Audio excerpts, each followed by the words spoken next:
Today we are going to start with BHIC 107 code 107। हम लोगों का पहला यूनिट है सर्वे ऑफ सोर्सेज। सोर्सेज हमारे टू टाइप्स के होते हैं, literary and archaeological sources. Literary sources वो होते हैं जो लिखे हुए होते हैं, और आर्कियोलॉजिकल सोर्सेज में manuscript, coins, bones, pamphlets, different types of source आते हैं आर्कियोलॉजिकल सोर्स में। तो मिडाइवल हिस्ट्री हम लोग मेनली अभी कवर कर रहे हैं। तो मिडाइवल हिस्ट्री में हम लोग देखते हैं कि बहुत सारे सोर्सेज जो हैं वो फाउंड होते हैं, या तो वो आर्कियोलॉजिकल होते हैं या तो वो लिटरेरी होते हैं, और उसके थ्रू हम लोगों को पता चलता है मिडाइवल हिस्ट्री के बारे में ज़्यादातर, और एक क्लियर पिक्चर पता चलता है अपने हिस्ट्री के बारे में। तो हम लोग स्टार्ट कर रहे हैं। The present unit aims at addressing 3 basic question. 3 basic questions जो है वो हम लोग अंडरस्टैंड करेंगे इस यूनिट को कवर करके। Understanding of history of medieval historians for this Barani is great importance. पहला क्वेश्चन ये है कि मिडाइवल हिस्ट्री होता क्या है, और इसके बारे में सबसे अच्छे से जो बताए हैं वो एक historical, he is a historical scholar Birani, he has said about it. The second question is why did they write? क्या ज़रूरत था हिस्टोरिकल सोर्सेज लिखने का? What was the purpose of writing? क्यों लिखे गए हिस्टोरिकल सोर्सेज डिफरेंट स्कॉलर्स के द्वारा? These writings were either written for a desire of the fame, to please their patrons, or at the time of the rewards. तो ऐसा कहा जाता है कि जो स्कॉलर्स थे वो इसीलिए हिस्टोरिकल सोर्सेज लिखते थे या लिटरेरी सोर्सेज लिखते थे क्योंकि वो अपने जो किंग्स थे उनको प्लीज़ करना चाहते थे। प्लीज़ मतलब उनको बढ़ाना। जैसे अगर आपको अगर बहुत कोई कुछ करेगा तो आप ऑफ कोर्स उसके लिए डबल करते हैं। वैसे ही होता था, अगर किंग को कोई प्लीज़ करता था तो किंग उसको इन रिवॉर्ड क्या देता था? या तो पोजीशन दे देता था नोबिलिटी में, या तो फिर उसको बहुत सारा ऑर्नामेंट्स, कॉइन्स, जागीर, लैंड्स, ये सब देता था। तो प्लीज़ करने के लिए जो है किंग को, पेट्रन्स को ये किया जाता था, रिटर्न किया जाता था। और इसमें हम लोग देखते हैं कि कभी कभी हिस्टोरिकल सोर्सेज में ये भी चीज़ हम लोग ड्रॉबैक में अगर हम लोग देखेंगे तो पाएंगे कि बहुत ज़्यादा मिलिट्री अचीवमेंट्स तो उनका बताया गया, बट उनके ड्रॉबैक्स को नहीं बताया गया। ये चीज़ भी हम लोग नोटिस करेंगे क्योंकि उन लोगों का मेन मोटिव था अपने जो पेट्रन्स थे उनको प्लीज़ करना। While the few wrote for leaving records for prosperity, लेकिन कुछ ऐसे भी थे हिस्टोरिकल सोर्सेज में, ऐसे भी हिस्टोरिकल सोर्सेज मिले हैं जिनको लिखा गया था पेट्रन्स को प्लीज़ करने के लिए नहीं, प्रॉस्पेरिटी करने के लिए। मीन्स कि वो आगे काम आए या रिकॉर्ड्स में रहे, इसीलिए। तो कुछ तो सेल्फिश मोटिव था, बट कुछ ऐसे भी हिस्टोरियंस थे जो सेल्फिश मोटिव को साइड में रख के हिस्ट्री को लिखे थे। Third dominant aspect was that their writing dominated the religious discourse. God, Almighty will, was central to all happening. This does not mean that intrigues, administration, etc. did not form a part of their writing. Third main motive उनका writing का यह था कि वो God को, जैसे religions थे पहले से, पहले हिंदू रिलीजन था, फिर डिफरेंट रिलीजन्स आते गए, तो उनके रिलीजन के बारे में लोग आगे भी जाने। इस चीज़ को कैसे कंटिन्यू किया जा सकता है? जब तक आप किसी चीज़ को लिखिएगा नहीं वो कंटिन्यू नहीं होगा। तो इसीलिए रिलीजन्स को लिखा जा रहा था बुक्स में, लीफ पे लिखा जा रहा था, पेजेस पे। इंक जो थे वो डिफरेंट टाइप के होते थे ताकि जो आगे के लोग हो वो उस रिलीजन को फॉलो करें और उनका रिलीजन प्रमोट हो। तो पहला रिलीजन क्या था, पहला रीज़न क्या था उनके लिखने का? पहला रीज़न था यह क्योंकि उनका इंटरेस्ट था। सेकंड हम लोग कह सकते हैं कि उनको पेट्रन्स को प्लीज़ करना था। थर्ड कह सकते हैं कि केवल उनको पेट्रन्स को प्लीज़ करने का ही रीज़न नहीं था, वो चाहते थे कि आगे के लोग हमारे हिस्ट्री, हमारे कल्चर के बारे में जानें। और थर्ड रीज़न था रिलीजन का प्रमोशन। द सल्तनत witness the flowering of a rich corpus of literature. सल्तनत जो हमारा हिस्टोरिकल डायनेस्टीज था वो बहुत रिच कॉर्पस लिटरेचर में था, बहुत रिच था लिटरेचर में।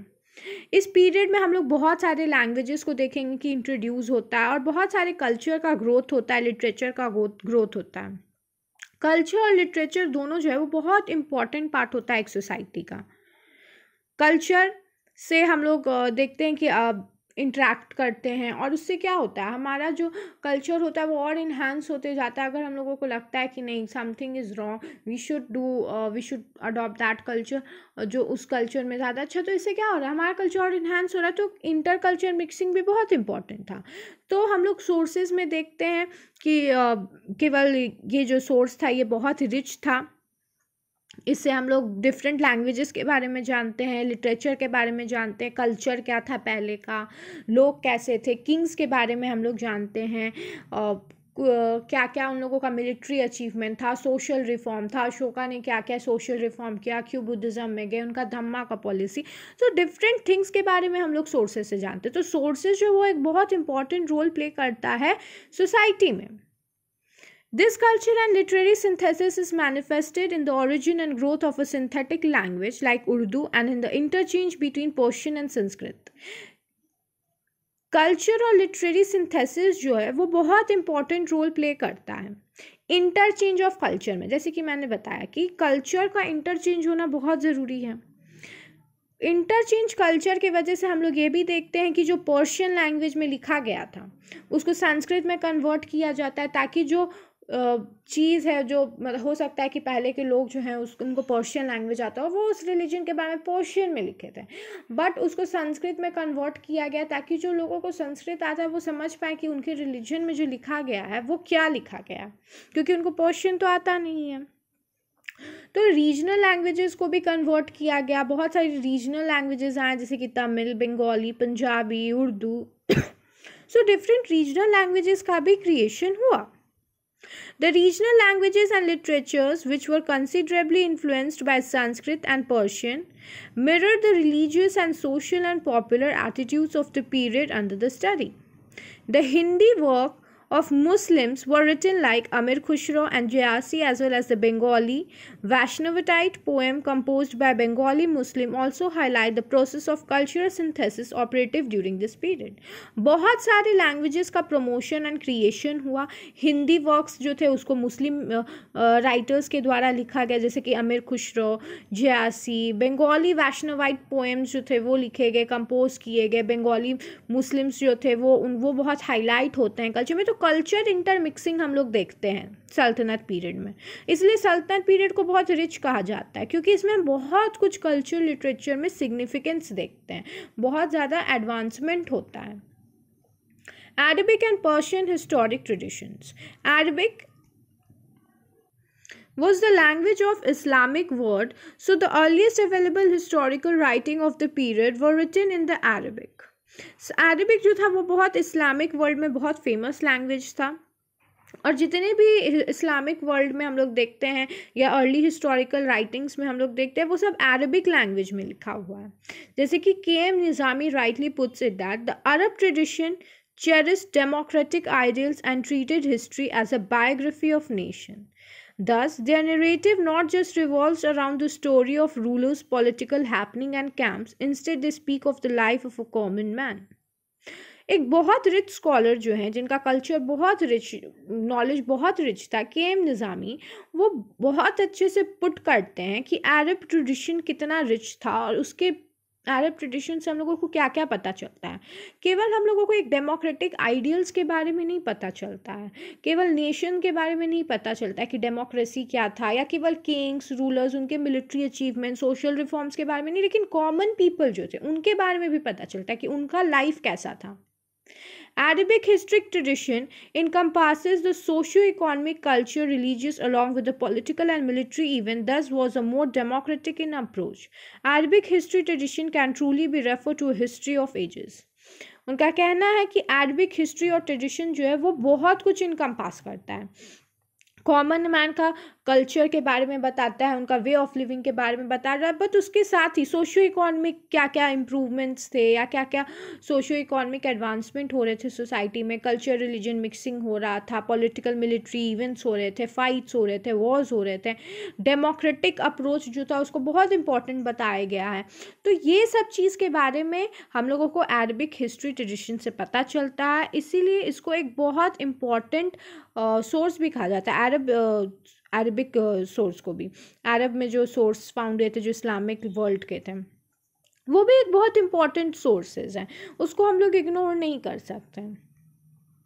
The chain of narrators was another important feature of Arabic historiography. Chain of narrators मतलब सब कुछ chronological order में दिया गया है Arabic historiography में, सब कुछ chronology में है, कोई intermixing नहीं है, कोई haphazard manner में नहीं है। To pen down the Holy Quran in its pristine form, the collected oral tradition required to be critically shifted to arrive at the most pious truth. The need for the validation and deep desire to present the truth and the only truth. The tradition of the island evolved and get invented in the content of al-Baldori. तो यहाँ पर यह कहा जा रहा है कि survey and sources एक बहुत इंपॉर्टेंट सोर्स है अरबिक हिस्टोग्राफी में। यह एक क्रोनोलॉजी के फॉर्म में हम लोग देखते हैं कि दिया गया है, और जैसे कि होली कुरान जो है वो बहुत इम्पॉर्टेंट एक सोर्स बताया जाता है मुस्लिम रिलीजन के लिए, इस्लामिक रिलीजन के लिए। इसमें जो है पायस एंड ट्रुथ के बारे में बहुत अच्छे से बताया गया कि कैसे हम लोगों को ट्रुथ के रास्ते पे चलना चाहिए, ट्रेडिशंस के बारे में बहुत अच्छे से बताया गया है। तो इसका वैलिडिकेशन और deep desire to present the truth and the only, इसका डीप डिज़ायर क्या है प्रेजेंट करने का, इस होली कुरान को प्रेजेंट करने का मेन मोटिव क्या रहा कि जो ट्रुथ है वो सामने आए, उसमें कोई कुछ मैनिपुलेट करके कुछ ऐड ऑन करके गलत चीज़ ना देते। तो ट्रुथ सामने आए उसके लिए आपको एक कंप्लीट प्रॉपर कुरान का ज़रूरत है। ऐसा ना हो कि वो फिर आगे अगर आप उसको नहीं लिखिएगा तो फिर उसमें ऐड ऑन होते जाएगा और मैनिपुलेटिव हो जाएगा। तो मेन इसका सोर्स यही था, मोटिव यही था, ट्रुथ एंड ओनली ट्रुथ को प्रेजेंट करने का। The tradition of the island evolved and got invented. In this context अल-बदौरीज फुतुल उल बुल्दन is an classical in context. Baldori narrates every event with reference to the chain of narrator and every reliable sources. तो जो बल्दौरी है वो एक बहुत इंपॉर्टेंट स्कॉलर हैं, वो एक चेन ऑफ नरेशन में क्रोनोलॉजिकल ऑर्डर में डिफरेंट स्टोरीज को बताते हैं और डिफरेंट सोर्सेज के बारे में भी बताते हैं एक क्रोनोलॉजिकल फॉर्म में। With al-Masaudi, a new dimension of adding history with geography got introduced. जब al-Masaudi आए तो एक नया dimension मिला हिस्ट्री को। Masaudi himself was a great traveler who even visited India and Sri Lanka. While penning down his work, added his own travel experience and geographical knowledge on the various regions. अल-मसूदी जो थे एक बहुत अच्छे scholar थे और geography भी थे, वो उनको घूमना बहुत पसंद था, तो वो डिफरेंट प्लेसेस को जाके घूमते थे।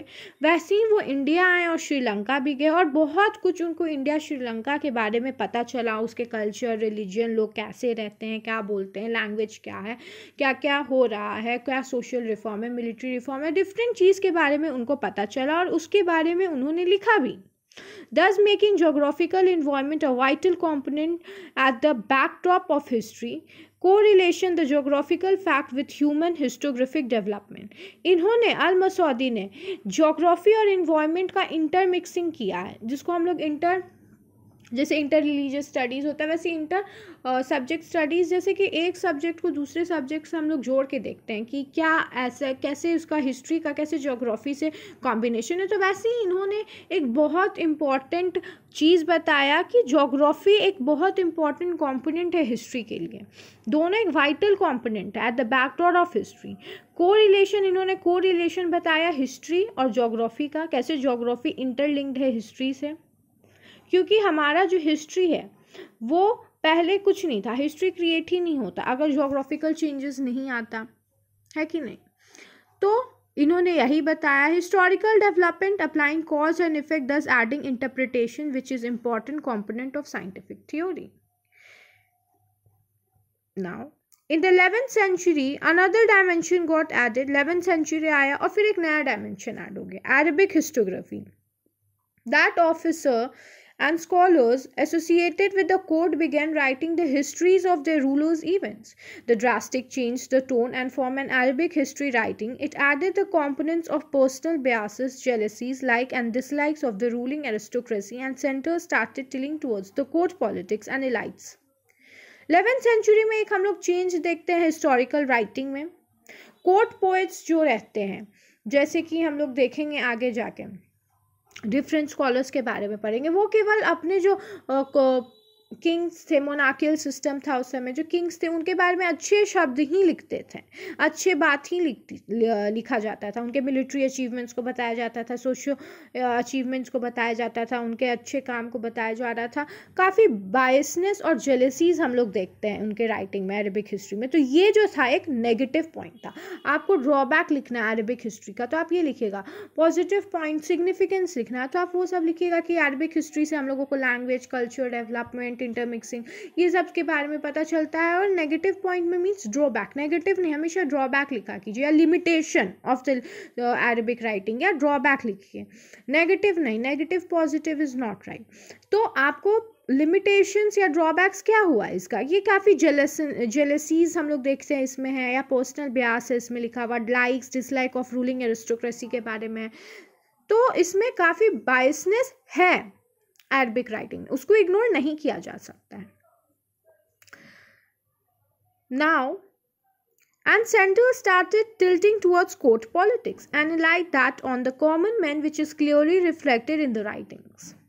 Al-Masudi on the history of Egypt and the Al-Qutarbi and the history of Andalusia. It is in Spain. तो बहुत सारे हिस्ट्री के बारे में भी हम लोगों को पता चलता है. मिडाइवल हिस्ट्री बहुत सारे स्कॉलर्स ने लिखा है, जैसे कि अल मसौदी ने इजिप्ट के बारे के हिस्ट्री के बारे में बताते हैं. स्पेन के हिस्ट्री के बारे में हम लोगों को पता चलता है. तो ग्रेजुअली जो ये रॉयल पेट्रनेज था वो मोर और मोर टिल्ट होने लगा डायनेस्टिक हिस्ट्री पे. पहले इसका टिल्ट कहाँ था, हमारे हिस्ट्री को बताने में, बट ये धीरे धीरे टिल्ट होने लगा हमारे डायनेस्टिक हिस्ट्री, जो रूलर्स थे, किंग्स थे, उनके अचीवमेंट, सोशल रिफॉर्म को बताने में. तो एक टिल्ट हम लोग देख रहे थे डायनेस्टिक हिस्ट्री की तरफ. Gradually, with the royal patronage, Arabic history also became more and more tilted towards dynastic history, in eulogizing their patrons' deeds, paving way to another element, rhetoric. This is especially evident in the writing of Al-Utbi. In this Tariq-e-Yami, dealing with the Sabtuni, the Sultan Muhammad of the Gaza. However, Al-Biruni, who was also associated with the court noble, nonetheless followed the old classic Arabic tradition of history writing. बहुत सारे scholars आए, उन्होंने अपने अपने जो monarchial head थे उनके बारे में अच्छे अच्छे बात लिखे हैं, और बायसनेस तो आपको दिखने को मिलेगा ही. अल-बिरूनी ने भी बहुत सारे अचीवमेंट्स के बारे में लिखा है, and he has been associated with the court. इन्होंने भी कोर्ट के बारे में लिखा है. नॉनदलेस बट इन्होंने old classic Arabic tradition of history को फॉलो किया है अल-बिरूनी ने.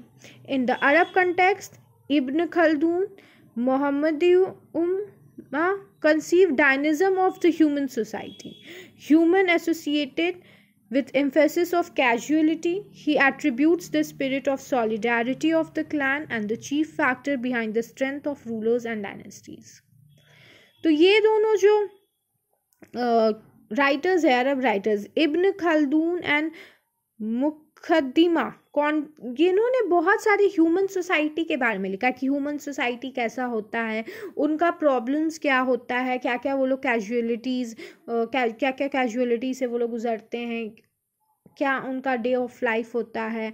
तो इससे हम लोगों को काफ़ी सॉलिडारिटी पता चलता है कि उनका कितना सॉलिडारिटी था उस क्लैन से. उनके उससे चीफ फैक्टर्स पता चलता है कि उनके रूलर्स कैसे थे, डायनेस्टीज़. अगर आप कॉमन मैन के बारे में बताइएगा कि उनका कैसा कंडीशन था, तो उससे रूलर्स के बारे में भी पता चलेगा. अगर लोगों का अच्छा नहीं है, पोजीशन या रहने सहने का ढंग, तो आपको पता चलेगा उससे कि रूलर्स भी अच्छे नहीं थे, तभी तो उनका रहने सहने का ढंग अच्छा नहीं था, खाने के लिए खाना नहीं था, तो इसका मतलब कि रूलर्स अच्छे नहीं थे। तो इन्होंने मेनली कॉमन मैन पे फोकस किया है, जिससे हमें पता चलता है चीफ फैक्टर्स की रूलर्स कैसे थे, डायनेस्टी कैसी थी। Arabic history tradition remained a prominent till the 10th century. 10th century तक Arabic history जो था एक बहुत prominent था, बट Arabic history जो हम लोग देखते हैं वो फिर Persian history जो है उसको overrule कर लेती है, टेक ओवर कर लेती है। Persian Renaissance under the Firdausi and later under the Shah Sadi Shirazi gradually took over the Arabic tradition of history writing. उसके बाद हम लोग देखते हैं अरबिक राइटिंग्स जो है वो धीरे धीरे कम होने लगती है और पर्शियन राइटिंग जो है वो अरबिक हिस्ट्री को ओवर रूल कर लेती है। No sooner Persian takes over Arabic and become the vehicle of communication and those of the sultans and nobles of literate.